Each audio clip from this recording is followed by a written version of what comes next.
केसरिया से मन जोगी हुआ रे, दिल झूमे देखो बंटवारा हुआ रे, केसरिया से मन जोगी हुआ। हर पल मनाओ केसरी त्योहार। विमल, बोलो जुबान केसरी। नमस्कार, आप सभी का बहुत बहुत स्वागत है। मेरा नाम रूबिका लियाकत है और इस वक्त आप देख रहे हैं टाइम्स नाउ नव भारत। आज न्यूज की पाठशाला की ये वीकेंड वाली एक्स्ट्रा क्लास है। कल यानी सोमवार से संसद का मॉनसून सत्र शुरू होने वाला है, तो मैंने सोचा कि मॉनसून सत्र वाला ही चैप्टर आपके सामने क्यों ना रखा जाए। इससे बेहतर और बढ़िया चैप्टर, रेलेवेंट चैप्टर आज के लिए कुछ हो ही नहीं सकता। अब सवाल है क्यों? क्योंकि कहा यह जा रहा है कि इस बार जो बिल संसद में पेश होने वाले हैं 1, 2, 3, उनकी बुनियाद पर ही मोदी के विजन भारत 2047 का रास्ता तैयार होना है। लेकिन क्या यह इतना आसान होने वाला है? क्योंकि विपक्ष और उसमें भी कांग्रेस अपनी रणनीति तैयार करके बैठी है। यह अलग बात है कि इंडी गठबंधन का हिस्सा रहे कई दल या तो बागियों की तरह या बागियों की वजह से जार-जार हो चुके हैं, या कांग्रेस की फितरत से कुछ का मन खट्टा हो चुका है, जैसे डीएमके और जार-जार वाली टीएमसी। असल मुद्दा है संसद में सत्ता की अरिथमेटिक का। तो आज की एक्स्ट्रा क्लास में ये सारे टॉपिक आपको आसान शब्दों में समझाऊंगी। शुरुआत करूंगी इस रिपोर्ट से।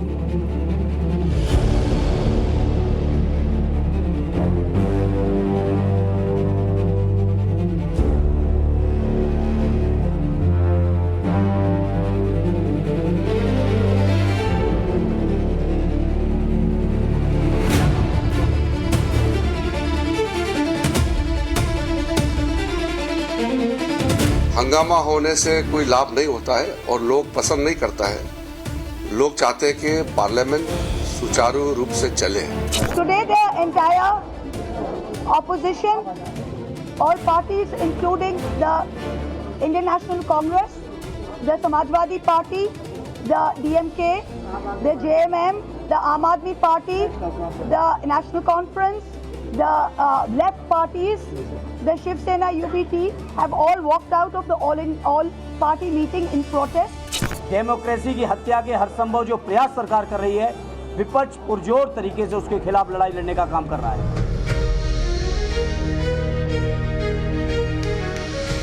इस बैठक की उपयोगिता, प्रासंगिकता जमींदोज कर दी गई है। इसकी कोई अहमियत नहीं है।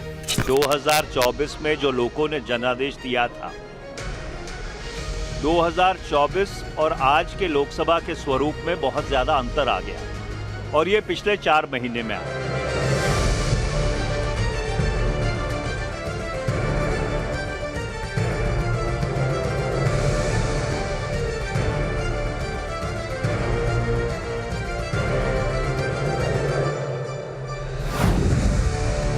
जब मिडिल ईस्ट में युद्ध के बादल गहरे हो चुके हैं, अमेरिका और ईरान के बीच इस्लामाबाद शांति समझौता पूरी तरह सस्पेंड हो चुका है, हॉर्मुज़ संकट देश दुनिया के सामने एक बार फिर चुनौती बन खड़ा हुआ है। जब विवादित मंच पर अनशन पर बैठे सोनम वांगचुक को अस्पताल में भर्ती कराया जा चुका है, सोशल मीडिया पर चकल्लस मची हुई है।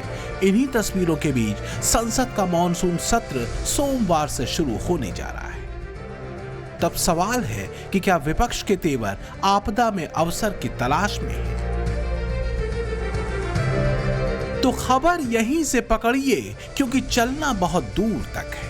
और खबर यह है कि संसद के मॉनसून सत्र की शुरुआत से पहले केंद्र सरकार ने सभी राजनीतिक दलों की सर्वदलीय बैठक बुलाई।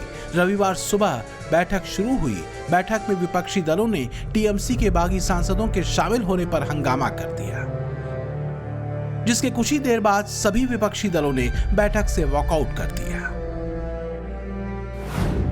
संसद का मॉनसून सत्र 20 जुलाई से 13 अगस्त तक चलेगा। इस 4 सप्ताह में सत्र में कुल 19 बैठकें निर्धारित हैं। इसी सत्र में परिसीमन बिल को भी सरकार ला सकती है, क्योंकि महिला आरक्षण बिल पास होने के बाद भी परिसीमन बिल की वजह से यह अटका हुआ है। पीएम मोदी पहले भी इस बिल को पास कराने को लेकर अपनी प्रतिबद्धता जता चुके हैं। हर रुकावट को खत्म करके रहेंगे, हटा करके रहेंगे। हमारा हौसला भी बुलंद है, हमारी हिम्मत भी अटूट है और हमारा इरादा भी अड़िग है। लेकिन सबसे बड़ा सवाल है कि क्या विपक्ष मोदी सरकार के टारगेट को पूरा करने का मौका देगा या फिर इस बार भी संपूर्ण सत्र हंगामे में हवा हो जाएगा, क्योंकि इस बार कई ऐसे बिल हैं जिसको पास कराने की प्रतिबद्धता के साथ टीम मोदी तैयार है और संसदीय कार्य मंत्री विपक्ष से अपील भी कर ही रहे हैं। मैं विपक्ष के साथियों को कहना चाहता हूं कि पहले में भी पार्लियामेंट को काफ़ी चलाने में दिक्कत आई थी, क्योंकि हंगामा बहुत ज़्यादा हुआ था। हंगामा होने से कोई लाभ नहीं होता है और लोग पसंद नहीं करता है। लोग चाहते हैं कि पार्लियामेंट सुचारू रूप से चले। पर सियासत में सुचारू रूप से बस एक ही चीज चलती है, वो है सियासत, और इसका संकेत सर्वदलीय बैठक से वॉकआउट करके और फिर एंट्री मार के विपक्ष ने दे दिया है कि हम आएंगे, बैठेंगे और चले जाएंगे, बाहर हवा बनाकर फिर लौट आएंगे। सर्वदलीय बैठक से विपक्षी पार्टियों ने वॉकआउट क्यों किया, महुआ मोइत्रा ने बताया। Today the entire opposition, all parties including the Indian National Congress, the Samajwadi Party, the DMK, the JMM, the Aam Aadmi Party, the National Conference, the left parties, the Shiv Sena UBT have all walked out of the all party meeting in protest because the so-called NCPI, which is an unrecognized party, the strength of the All India Trinamool Congress in the list provided by the table office is shown to be 28 members.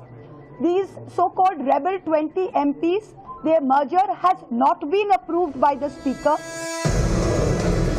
Expert कह रहे हैं कि असल में विपक्ष का walkout एकजुटता का प्रदर्शन करना था और कुछ नहीं, क्योंकि ये बात कही जा रही थी और संकेत भी ऐसे ही हैं कि इंडी गठबंधन का भीतरी गणित अब गड़बड़ा रहा है और ये बिगड़ा गणित सदन के भीतर पीएम मोदी के बड़े लक्ष्यों को हासिल करने में अहम भूमिका निभा सकता है।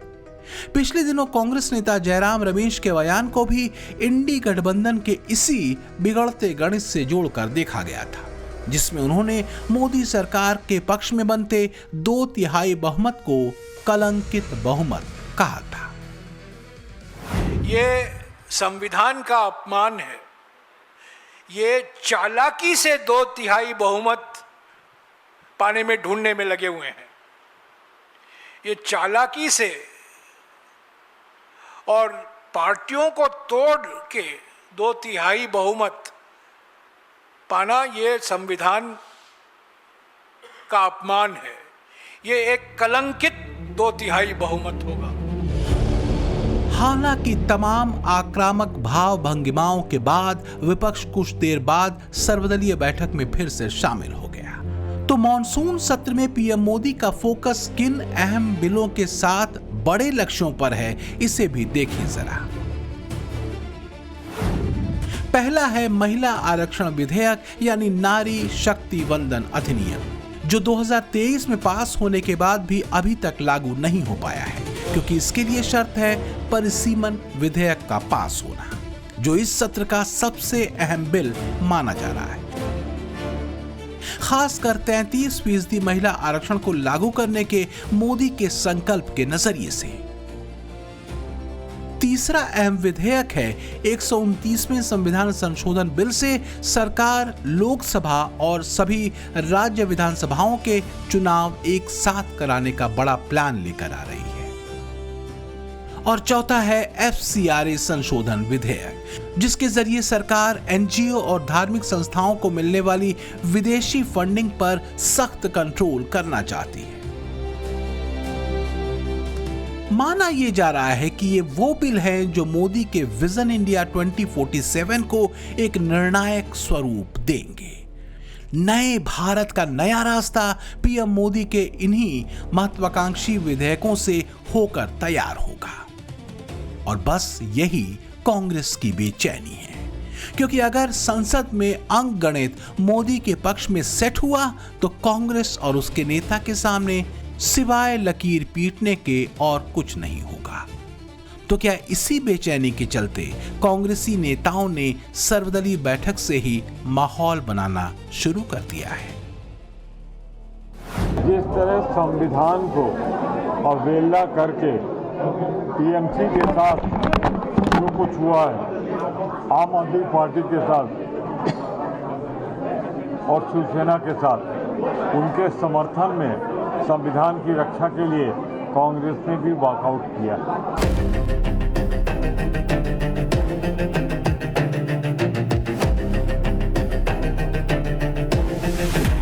5 राज्यों के चुनावों के बाद ये पहला संसद सत्र है और इन 5 राज्यों में केरल को छोड़ दें तो सभी जगह कांग्रेस का प्रदर्शन औसत से भी नीचे रहा है। ये हाल तब है जब वोट चोरी से लेकर तमाम नेगेटिव नैरेटिव नेता प्रतिपक्ष राहुल गांधी पीएम मोदी के खिलाफ गढ़ चुके थे। मंचों से खुलेआम राहुल गांधी मोदी सरकार के गिरने की भविष्यवाणियां करते फिरते थे।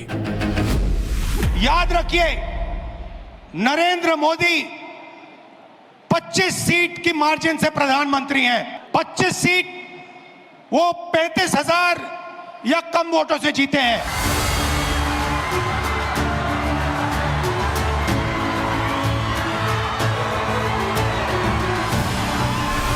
कांग्रेस की खींच ये है कि मोदी मैजिक इतने साल लगातार और असरदार कैसे हो रहा है। मोदी के सम्मोहन ने पिछले साल बिहार से लेकर इस साल बंगाल तक ऐतिहासिक बदलाव किया और कांग्रेस और ज्यादा सिमटती चली गई। एक्सपर्ट मानते हैं कि कांग्रेस अब तक इस बात को समझ नहीं सकी है कि देश की युवा आबादी मोदी मॉडल को पसंद क्यों करती है, क्योंकि बीते 12 वर्षों में मोदी एक विजन को लेकर चले हैं जो पूरा होता दिखा भी है। अब मोदी का विजन है विकसित भारत 2047, जबकि राहुल जातीय राजनीति के सूत्र पर अटके हैं। मोदी नए ग्लोबल ऑर्डर में भारत की मजबूत भूमिका के रास्ते तैयार करते दिखते हैं, तो वहीं राहुल ट्रंप के भारत को डेड इकोनॉमी कहने पर उनका समर्थन करने से नहीं चूकते। बदलते विश्व की आकांक्षाओं के मुताबिक मोदी देश के युवाओं से इनोवेशन पर फोकस करने को कहते हैं, तो राहुल का नई दुनिया को लेकर कोई विजन नहीं दिखता। मोदी सबका साथ सबके विकास की बात कहते हैं, तो राहुल वोट बैंक के तुष्टीकरण की राजनीति से बाहर नहीं निकल पाते। बीते 12 वर्षों में 75 साल के मोदी ने अपना एक स्पष्ट गवर्नेंस मॉडल देश को दिखाया है, जबकि 56 साल के राहुल गांधी के पास उनका अपना कोई मॉडल नहीं दिखता। कहते हैं अगर संकल्प पवित्र हो तो प्रकृति रास्ते बना देती है। तूफान कितना भी बड़ा क्यों ना हो, खुद लहरें ही मंजिल तक ले जाती है। और बीते 12 सालों से आप देखिए, पन्ने पलट कर देखिए, कितने रोड़े अटकाए गए। तेज रफ्तार से दौड़ते हिंदुस्तान को पटरी से उतारने के लिए देश के अंदर भी और बाहर भी एक खास इकोसिस्टम अपने काम पर लगा रहा। सीए का मुद्दा याद कीजिए, झूठ फैलाकर देश के अंदर अशांति फैलाने की कोशिश हुई। ग्लोबल पैंडेमिक कोरोना देश ने झेला, लड़ा और जीता। सरहदों पर खूब तनाव हुआ। आतंकवाद की कमर भी हमारे भारत ने तबीयत से तोड़ी। युद्ध की नौबत भी आई और फिर ट्रंप वाला अवैध टैरिफ, उसका दाव, क्या कुछ नहीं झेला हमारे देश ने। लेकिन कुछ बिगड़ा क्या? रत्ती भर भी नहीं। क्यों? क्योंकि इस देश का, यहां के जनमानस का संकल्प पवित्र था। एक और संकल्प है और यह भी पवित्र है। पीएम मोदी ने 12 साल पहले देश के सामने यह संकल्प लिया और संकल्प क्या था? कमिटमेंट क्या था? संसद और राज्य विधानसभाओं में महिलाओं को 33% आरक्षण वाला बिल तो पहले पास हो चुका है, लेकिन बात अटकी है परिसीमन पर। परिसीमन इसलिए क्योंकि नारी शक्ति वंदन अधिनियम लागू अगर करना है तो डीलिमिटेशन बिल को पास करना होगा। और कह ये रहे हैं कि इस बार पीएम मोदी देश की आधी आबादी से किए गए इस वादे को पूरा करने से चूकने वाले नहीं। हाल ये है कि साल दर साल की हार दर हार ने कांग्रेस और उसके नेता को बेचैन कर रखा है। लिहाजा अब बात आंगन टेढ़ा होने के दावे और मोदी के खिलाफ बेतरह खींच तक पहुंच चुकी है। मध्य प्रदेश, हरियाणा, महाराष्ट्र, अब बंगाल, असम, इन्होंने सिस्टम बना लिया है चुनाव चोरी करने का, मगर टाइम आने वाला है इनका।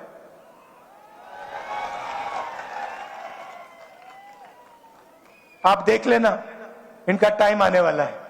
हम कांग्रेस पार्टी, आप लिख के ले लो, कांग्रेस पार्टी नरेंद्र मोदी को हराएगी और फिर देखना हम क्या कार्रवाई करते हैं नरेंद्र मोदी के साथ।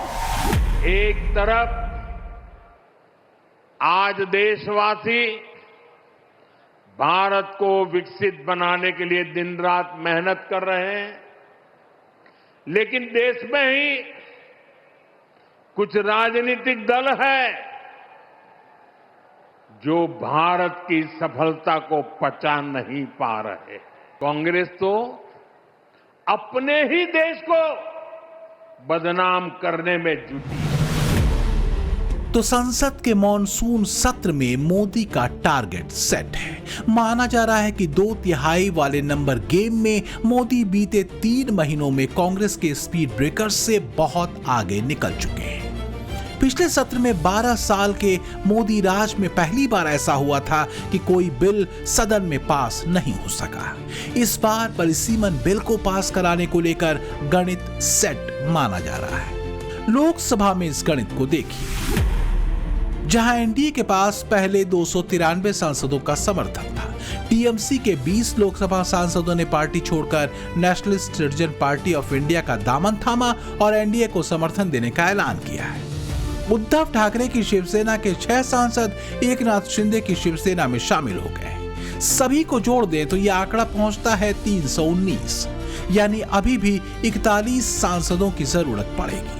ऐसे में बीजेपी की नजर अब शरद पवार की एनसीपी, डीएमके और कुछ दूसरी क्षेत्रीय पार्टियों पर टिकी है। कांग्रेस से नाराज होकर डीएमके ने पहले ही इंडी गठबंधन से अपनी राहें अलग कर ली हैं। वहीं शरद पवार ने 7 जुलाई को मुख्यमंत्री देवेंद्र फडणवीस और 8 जुलाई को शिंदे से मुलाकात की थी। मोदी सरकार की कोशिश सिर्फ समर्थन जुटाने तक ही नहीं, बल्कि मतदान के समय विपक्ष की ताकत कम करने की भी है। यही वजह है कि कुछ दलों के समर्थन और कुछ के मतदान से दूर रहने की संभावनाओं पर भी काम किया जा रहा है। चाहे डिलिमिटेशन बिल हो, चाहे one nation one election bill हो, चाहे देश के अंदर 130वां जो संविधान संशोधन प्रस्तावित है, ये सारे के सारे बिल देश के लोकतंत्र को खत्म करके देश के अंदर संवैधानिक तानाशाही लाने के षड्यंत्र हैं। रविवार की ऑल पार्टी मीटिंग में एनसीपी शरद पवार गुट की सांसद सुप्रिया सुले ने जब रक्षा मंत्री राजनाथ सिंह के चरण स्पर्श किए तो इस शालीनता और संस्कारों से भरी तस्वीर में भी सियासी संकेत खोजे जाने लगे। क्या शरद पवार की एनसीपी का समर्थन मोदी के पक्ष में आ सकता है? पिछले दिनों सुप्रिया सुले के इस बयान ने भी खूब अटकलों को तेज किया था। डीएमके हो, हम हो, सपा हो, 50% के बारे में हम सोचेंगे, ऐसा हमने कहा था अभी जो सत्ता में है उनको, लेकिन वो बिल में नहीं आया, इसलिए वो बिल तो गिर गया। 50% की अगर बात अपनी शर्त मान ली जाती है तो क्या एक सरकार, मेरी शर्त नहीं है वो, सभी पार्टियों जो आपकी आपने कहा है कि 50% हमारी डिमांड ही नहीं है, जो चल रहा है वो ठीक चल रहा है। अब राज्यसभा की स्थिति भी देखिए। 242 सदस्यों वाली राज्यसभा में एनडीए के पास अब 141 सांसद हैं। 7 मनोनीत और 4 निर्दलीय सांसदों के समर्थन से संख्या 152 हो जाती है। 5 सांसदों वाली बीजेडी और 4 सांसदों वाली वाईएसआर ने पहले भी सरकार का समर्थन किया है। इनके समर्थन से राज्यसभा में एनडीए की संख्या 161 हो जाएगी। पश्चिम बंगाल में 3 राज्यसभा सीटों पर उपचुनाव होंगे। इन सीटों पर बीजेपी की जीत तय मानी जा रही है, जिसके बाद आंकड़ा 2/3 बहुमत यानी 164 का हो जाएगा। तो क्या इस गणित को कांग्रेस समझ रही है? यही वजह है कि अब वो मॉनसून सत्र में आने जा रहे बिलों के बजाय कुछ दूसरे मुद्दों को तरजीह देने में लगी है। सरकार के तरफ से जितने भी बिल्स आए हैं, मुझे लगता है कि उनसे कई ज़्यादा महत्वपूर्ण देश के सामने वर्तमान के कुछ मुद्दे हैं, जिसको लेकर आज हमने विपक्षी दलों के द्वारा भी हमने व्यक्त किया है कि सदन के अंदर इस पे चर्चा हो और इस पर सरकार अपना उत्तर दे। इंडी गठबंधन का हाल क्या है, जरा ऐसे समझिए कि 3 महीने पहले इंडी गठबंधन का हिस्सा रहे 48 सांसद विपक्ष से अलग बैठेंगे। इसमें टीएमसी के 20 सांसद एनसीपीआई के साथ बैठेंगे। शिवसेना उद्धव से अलग हुए 6 सांसद शिंदे गुट के सांसदों के साथ बैठेंगे। तो वहीं कांग्रेस पर धोखा देने का इल्जाम लगाकर इंडी गठबंधन से अलग हुए डीएमके के 22 सांसद विपक्ष से अलग बैठेंगे। लेकिन फिलहाल तो कांग्रेस बड़ी आहत है राम मंदिर में हुए दान चोरी से। इसके अलावा कांग्रेस और विपक्ष पेपर लीक से लेकर दल बदल कानून के मार्फत सरकार को घेरने की रणनीति बना चुके हैं। अयोध्या में जो राम मंदिर को लेकर जो चंदा चोरी हुआ है, जिसको लेकर पूरा देश आज दुखी है और एक बहुत ही शर्मनाक दुर्भाग्यजनक ये विषय है, इसको लेकर सरकार अपनी संवेदनशीलता उजागर करे।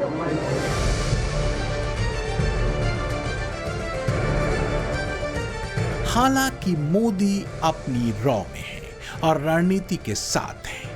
राष्ट्रहित के लिए वो किसी भी हद तक जाने को तैयार है। यही वजह है कि मोदी के कुछ बड़े संकल्पों की सिद्धि के रास्ते खुलते दिखते हैं। फिर चाहे वो देश के भीतर हो या ग्लोबल मंच पर, मोदी जो ठान लेते हैं तो लाख चुनौतियों के बाद भी समय के साथ रास्ते बनने लगते हैं। एक लक्ष्य पूरा होता है तो उससे भी बड़ा संकल्प सामने आता है। ये वो भारत है जो कहता है grow more, achieve more. PM Modi एक बात कहते हैं कि मैं छोटा नहीं सोचता, अगर मूर्ति ही बनानी है तो कई मंजिल ऊंची बनाता हूं। फिर यहां तो बात नए भारत को गढ़ने की है, बदलते ग्लोबल ऑर्डर में भारत की बड़ी भूमिका को लिखने की है। आप याद कीजिए, वैश्विक स्तर पर 12 साल पहले भारत कहां था, ईमानदारी से याद कीजिए, और आज कहां है।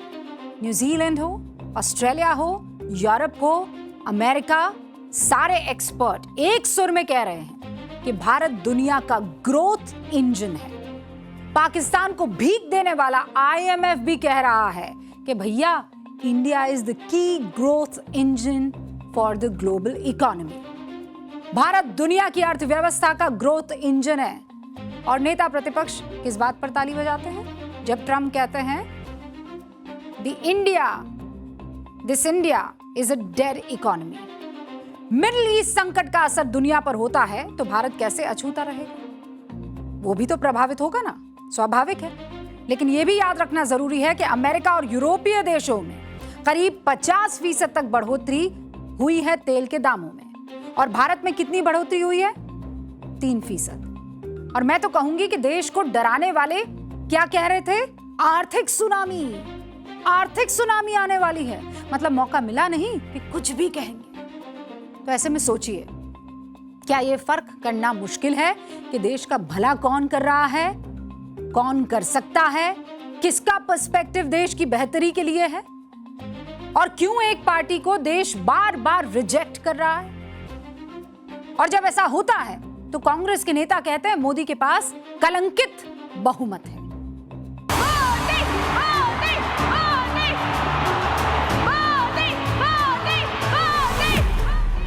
बीते 12 वर्षों के संकल्प और विजन से बदले नए भारत ने दुनिया भर में फैले भारतीयों को गर्व से भरा है।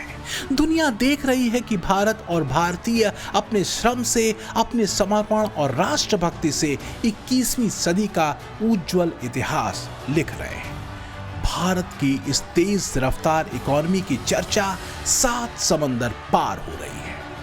बीते 12 सालों में एक व्यक्ति के विजन ने पुराने इंडिया का न्यू इंडिया में संपूर्ण सकारात्मक ट्रांसफॉर्मेशन किया है। दुनिया का हर देश भारत की इस रफ्तार के साथ जुड़ने को बेताब है। मैं अकेला ही चला था, जानिब ए मंजिल, लोग साथ आते गए और कारवां बनता गया। ऐसे ही भारत और ऑस्ट्रेलिया का एग्रीमेंट एक शुरुआत थी और आज ये कारवां दुनिया के लगभग 40 देशों के साथ ट्रेड एग्रीमेंट तक पहुंच चुका है। एक बात तो ट्रंप को समझ आ चुकी है कि भरोसे के पैमाने पर दुनिया में जितने ज्यादा वो नीचे गिरे हैं, उतनी ही तेजी से पीएम मोदी दुनिया के भरोसे के शिखर पर पहुंचे हैं। इसके पीछे वजह रही है मोदी का 3D सूत्र: दोस्ती, डिप्लोमेसी और डील। इस सूत्र को सिद्ध होते हुए दुनिया ने देखा है। आज का भारत विश्व की प्रमुख अर्थव्यवस्था बन चुका है, डिजिटल पब्लिक इंफ्रास्ट्रक्चर का सफल मॉडल है। क्षेत्रीय और रणनीतिक संतुलन के लिए भारत की भूमिका बेहद अहम है। आतंकवाद और वैश्विक सुरक्षा में भारत की भूमिका बेहद खास है। और सबसे बड़ी बात, तमाम चुनौतियों के बाद भी मोदी की लीडरशिप में भारत 2047 के अपने विकसित भारत के लक्ष्य की तरफ आगे बढ़ रहा है। आज भारत तेजी से विकसित होने के लक्ष्य की तरफ आगे बढ़ रहा है, लेकिन इस समय भारत कई विराट चुनौतियों का मुकाबला भी कर रहा है। साथियों, कोरोना काल के दौरान ही दुनिया सप्लाई चेन के बहुत बड़े संकट से गिर गई थी। कोविड के बाद यूक्रेन में युद्ध शुरू हो गया, उसने दुनिया की परेशानियां और बढ़ा दी। फूड, फ्यूल, फर्टिलाइजर, इन तीनों चीजों पर गंभीर प्रभाव पड़ा। बीते 5-6 वर्षों में इस संकट से निपटने के लिए हमारी सरकार निरंतर प्रयास कर रही है। ग्लोबल लेवल पर मोदी एक असरदार लीडर के तौर पर जाने जाते हैं। सिर्फ भारत ही नहीं, बल्कि ग्लोबल साउथ के देशों को भरोसा मोदी पर रहा है। Friends, the world order created after the Second World War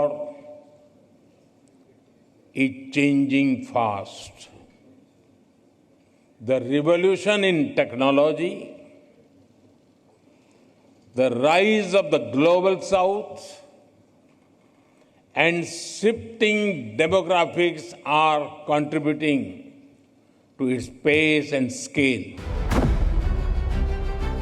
Modi जो कहते हैं, दुनिया उसे गंभीरता से सुनती है। इसकी एक बड़ी वजह है पीएम मोदी की नीतिगत और नैतिक पारदर्शिता। फिर चाहे मुद्दा वैश्विक शांति का हो, सुरक्षा का हो, स्थिरता का हो, वैश्विक समृद्धि का हो, पीएम मोदी के विजन और वर्जन भविष्य के भारत और भविष्य की दुनिया को लेकर 100% स्पष्ट है। ये भरोसा इसलिए है क्योंकि मोदी की लीडरशिप में भारत की नीति व्यापार, कारोबार, वैश्विक शांति, आतंकवाद और परस्पर सहयोग को लेकर एकदम स्पष्ट यानी क्रिस्टल क्लियर रही है।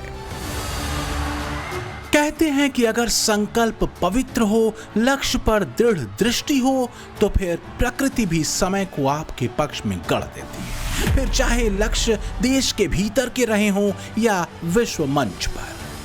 बीते 12 वर्षों में बदले भारत ने ऐसी कई तस्वीरें देखी हैं जब बिगड़ती बात बनी। संकल्प की सिद्धि में दुश्वारियां तमाम आई, लेकिन पूरी हुई। तो क्या इस बार मॉनसून सत्र में परिसीमन बिल को लेकर भी कुछ ऐसा ही होने वाला है। ब्यूरो रिपोर्ट, टाइम्स नाउ, नव भारत। तो एक तरफ नरेंद्र मोदी हैं जो लकीर खींचते चले जा रहे हैं, लंबी करते चले जा रहे हैं, हिंदुस्तान को वर्ल्ड का ग्रोथ इंजन बना रहे हैं। दूसरी तरफ पड़ोसी मुल्क पाकिस्तान, वहां के हुक्मरान जिनके नसीब में सिर्फ और सिर्फ लकीर पीटना है बस। इस वक्त पाकिस्तान पिछले कुछ सालों के सबसे बुरे दौर से गुजर रहा है, मुश्किलों से चौतरफा घिरा हुआ है। काली पीली दम भरने वाले वो मुनीर, शाहबाज, उनको समझ ही नहीं आ रहा है कि हालात को संभाले तो कैसे संभाले, क्योंकि एक तरफ तो पीओजे के इनकलाब की आग लगी हुई है, दूसरी तरफ बलोच विद्रोह पर उतर आए हैं, बॉर्डर पर अफगानों ने ईंट से ईंट बजा रखी है तीसरी तरफ, और मुल्क में बिजली और तेल का संकट तो है ही। मतलब जो मुनीर और शाहबाज खाड़ी युद्ध को खत्म कराने का क्रेडिट लिए फिर रहे थे, खुद को शांति दूत बता रहे थे, अब उन्हीं के मुल्क में बत्ती गुल है। अवाम गैस और तेल के लिए हलकान है। पाठशाला की एक्स्ट्रा क्लास में देखिए इस चैप्टर का पूरा विश्लेषण। पाकिस्तानी नेताओं और फौज की करतूतों ने उसे इतिहास के सबसे बुरे दौर में फंसा दिया है। एक तो पूरे देश में सूबे सूबे आंदोलन चल रहे हैं। बलूचिस्तान में बीएलए और बीएलएफ जैसे संगठन पाकिस्तानी फौज को चैलेंज देकर पाकिस्तान से अलग होकर नया राष्ट्र बनाने का ऐलान कर रहे हैं। पीओजेके में अवामी एक्शन लीग की अगुवाई में लाखों लोग मुनीर की ग्रिप से अलग होने के लिए आजादी तहरीक चला रहे हैं। तो ग्लोबल लेवल पर भी पाकिस्तान चौतरफा घिरा दिखाई दे रहा है। वजह है इस्लामाबाद अकॉर्ड में 60 दिनों तक लड़ाई रोकने, हॉर्मुज स्ट्रेट को दोबारा खोलने और स्थायी समाधान के लिए बातचीत शुरू करने पर बनी सहमति का ज्यादा दिन बरकरार न रह पाना। अब ईरान और अमेरिका फिर से आमने सामने हैं और बीच में फंस गया दलाल नेशन पाकिस्तान, क्योंकि उसकी पीस डील लगभग खत्म होती नजर आ रही है और पूरे मिडिल ईस्ट में तनाव एक बार फिर तेजी से बढ़ गया है। अमेरिकी हमलों के जवाब में ईरान ने जॉर्डन में अमेरिका की सेना के बेस को मिसाइलों से धुआं कर दिया। हमले में 2 अमेरिकी सैनिकों की मौत हुई है और 1 लापता है। ईरान ने कुवैत, बहरीन और जॉर्डन में अमेरिका से जुड़े प्रतिष्ठानों को निशाना बनाया। इस बीच ईरान अमेरिका के बीच मध्यस्थता का ढिंढोरा पीटने वाले पाकिस्तान के रिश्ते यूएई और ईरान से पूरी तरह खराब हो चुके हैं। वजह है ईरान पर पाकिस्तान का मुस्लिम बिरादरों से दोमुहा बर्ताव। जहां पाकिस्तान सऊदी अरब के साथ डिफेंस डील करके उसे साधता है, तो वहीं अपने सबसे बड़े कर्जदाताओं में से एक यूएई पर ईरान के हमलों पर चुप्पी साधे रहता है। इसी की नाराजगी तब दिखी जब यूएई ने ईरान अमेरिका जंग के बीच पाकिस्तान को दिए गए अपने $3.5 अरब वापस मांग लिए। सऊदी अरब और हूतियों के बीच जंग में पाकिस्तान के न्यूट्रल रोल पर भी पाकिस्तान चौतरफा ट्रोल हो रहा है। पाकिस्तान की सुनवाई न तो उसका आका अमेरिका कर रहा है, जो वक्त वक्त पर उसे बोटियां डालकर डिफॉल्ट होने से अब तक बचाए हुए है, और न तो पाकिस्तान की बात उसका मुस्लिम बिरादर ईरान ही मान रहा है, जिसके बाद पाकिस्तान झल्लाया हुआ है। अमेरिका के साथ बढ़ते तनाव के बीच ईरान ने इस्लामाबाद समझौते के तहत अपनी सभी जिम्मेदारियां फिलहाल रोक दी हैं। ईरान के इस फैसले पर पाकिस्तान की झल्लाहट सामने आई। पाकिस्तान के डिफेंस एक्सपर्ट और जियोपॉलिटिकल एनालिस्ट अली के चिश्ती ने सोशल मीडिया प्लेटफॉर्म एक्स पर लिखा, ईरान का इस्लामाबाद समझौते से पूरी तरह पीछे हटना बहुत गलत फैसला है। इस समझौते से दोनों देशों के बीच तनाव कम हो सकता था। ईरान को प्रतिबंधों में राहत मिल सकती थी, तेल निर्यात में छूट मिलती और बातचीत का रास्ता खुला रहता। लड़ाई का रास्ता चुनना ताकत नहीं, बल्कि ऐसा कदम है जिससे तेल की कीमतें बढ़ेंगी, पूरे इलाके में अस्थिरता फैलेगी और सबसे ज्यादा परेशानी ईरान की आम जनता को होगी। पाकिस्तान ने सोचा था कि वो पीस मेकर बनेगा, दुनिया मुनीर की जय जय करेगी, मुस्लिम बिरादर उसे पलकों पर बिठाएंगे, दुनिया भर से पाकिस्तान में निवेश आएगा, लेकिन ऐसा कुछ भी नहीं हुआ इसका उल्टा ही। हर एक क्षेत्र और ईरान अमेरिका संघर्ष के तेज होने के कारण पाकिस्तान में नया विदेशी निवेश आने की बजाय उल्टे पैसे बाहर गए हैं। स्टेट बैंक ऑफ पाकिस्तान के अनुसार खाड़ी देशों से कोई नया निवेश नहीं आया। अलबत्ता बहरीन ने अपने घरेलू बॉन्ड से $3 करोड़ निकाल लिए हैं। केवल लग्जमबर्ग से ट्रेजरी बिलों में $40 लाख का मामूली निवेश आया, जो न के बराबर है। इतना ही नहीं, पाकिस्तान में ईरान से तस्करी के जरिए बेतहाशा तेल और डीजल आ जाया करता था।